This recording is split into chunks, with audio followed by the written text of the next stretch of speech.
আসসালামু আলাইকুম। আমি আপনাদের সঙ্গে একটা গল্প বলতে চাই। তো যাই হোক, যদি আমার গল্পটা ভালো লাগে, সুন্দর লাগে, তো লাইক, কমেন্ট, শেয়ার করবেন। আমি ছিলাম ধনীর ঘরের ধনী, একটাই এক বাপের মেয়ে। আমার বাবার টাকা পয়সার অভাব ছিল না, ছিল আমার চেহারার অভাব। তার জন্য আমার চেহারা ভালো না দেখে আমার বিয়ে হচ্ছিল না। সেটা নিয়ে নানান মানুষ নানান কথা অনেক গুঞ্জন করতো, আমার ভালো লাগতো না। কিন্তু আমার সঙ্গে আমাদের এলাকার কোনো ছেলেই প্রেমও করতে চাইতো না। তো তার জন্য আমি লুকিয়ে আমাদের সিকিউরিটি গার্ডের সঙ্গে আমি প্রেম করতাম। সেও আমাকে পছন্দ করতো, আমি তাকে পছন্দ করতাম। তো কিছুদিন যাওয়ার পর সব জানাজানি হয়ে যায়, সবাই জানতে পারে।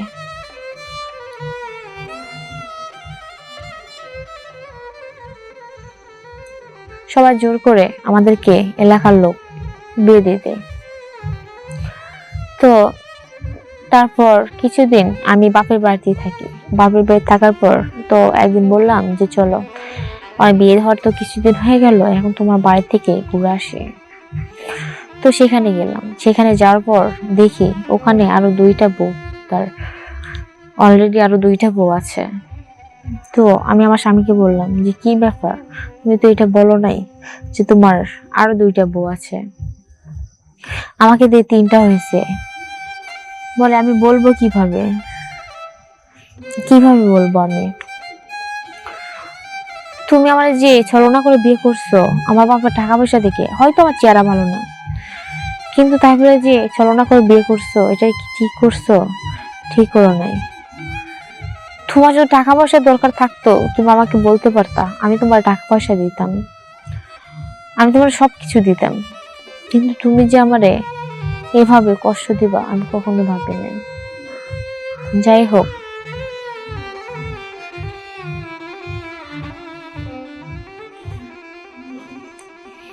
আমি এখানে থাকতে পারবো না, আমি বাসায় চলে যাব।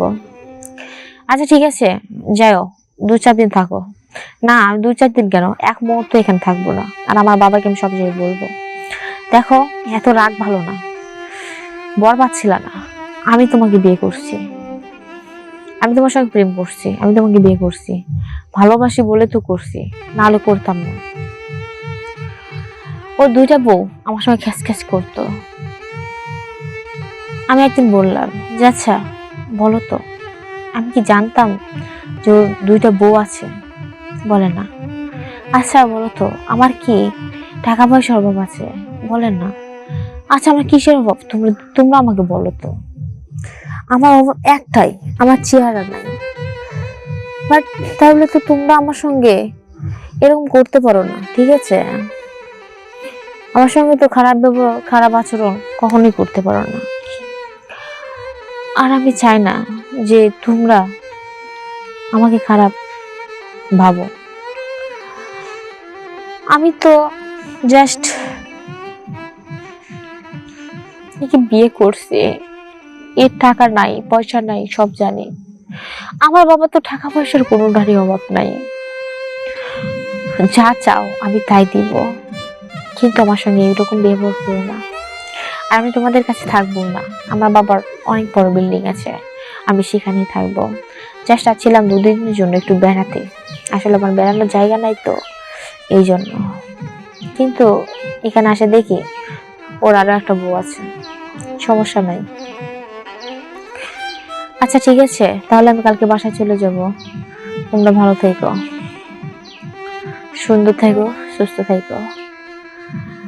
আচ্ছা, আমি যদি তোমাদের মনে কোনো কষ্ট দিয়ে থাকি তাহলে আমাকে মাফ করে দিও।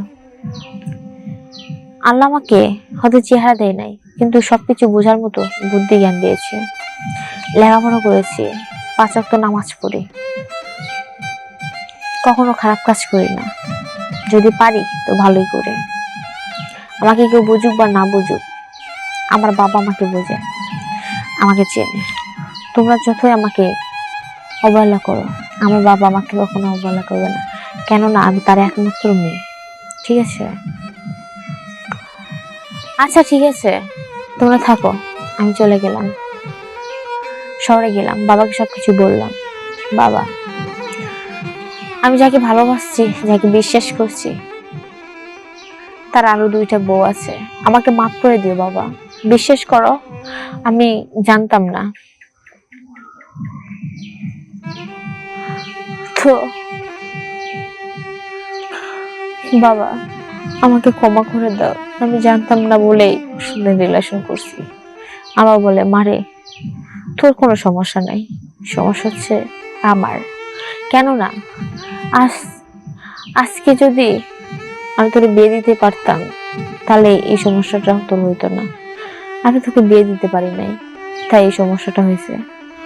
তো যাই হোক, ক্ষমাটা তোর চাওয়া উচিত না, চাওয়া উচিত আমার। বাবা, আমার টাকা পয়সা সব আছে আমাদের, কিন্তু আমার চেহারার জন্য বিয়ে হয় না। আফসোস করো না, আমার ভাগ্যে যা ছিল তাই হয়েছে। তো এখন কি করব? ওর যে আরো 2টা বউ আছে, তাদেরকে কি বলবা? আচ্ছা কি বলবো, বলার মতো আমার কোনো ভাষা নেই। আর আমি তো জানিও না তার 2টা বউ আছে আরো। হ্যাঁ, আমিও তো জানি না। তো আর কি করার, এখানে থাকে। ও যদি পারে আমার সাথে থাক, না পারলে ও ওখানে চলে যাক, আমি ওর আটকাবো না। আর ওই 2টা বই দেখলাম অনেক কষ্ট, ভাবছিলাম কিছু টাকা পাঠাই দেবো, ওরা খাওয়া দাওয়া করবে। আচ্ছা ঠিক আছে, তোর যা ভালো মনে হয় তাই কর, তোর মন অনেক নরম আর সরল সোজা, যাই বুঝবে তাই বুঝবে, যাই বুঝবে না বুঝবে না। আচ্ছা ঠিক আছে বাবা, তুমি তাহলে যাও, আমি ঘরে গেলাম। ঘরে যে ভাবতে লাগলাম যে কি করব, ওর সঙ্গে কি আজও আমার থাকা উচিত কি না, ওকে ভালোবাসা উচিত কি না। তো ভাবলাম যে যখন বিয়ে হয়ে গেছে, তখন আর ভাইবা লাভ নেই, ওর সঙ্গেই থাকবো। তো যাই হোক, সারা জীবন ওর সঙ্গে কাটাতে চাই, আর কোথাও পা বাড়াতে চাই না। ও যেরকম ছিল সেরকম থাকবে, আমি যেরকম ছিলাম আমি সেরকমই আছে। তো যাই হোক দর্শক, আপনারা যাই করেন, মানুষের চেহারা দেখেন না, হ্যাঁ, মানুষের মনটা দেখবেন, মনটা কেমন। আজকাল তো শুধু ফর্সা ছাড়া কালোদের কোনো মূল্য নাই। যারা ফর্সা হইতে পারে তারাই ভালো, যারা দেমাগি হইতে পারে তারাই ভালো, কিন্তু যারা কালো, যাদের মন ভালো, তাদের কোনোই মূল্য নাই, তাদেরকে মূল্যহীন কেউ করে না, শুধু অমূল্যহীনই করে। তো আমি চাই সবাই কালো মানুষদেরকে মূল্যায়ন করেন, অসুন্দর মানুষদেরকে মূল্যায়ন করেন, আর সুন্দরদেরকে মূল্যায়ন করুন না। সবাই ভালো থাকবেন, সুস্থ থাকবেন, সুন্দর থাকবেন।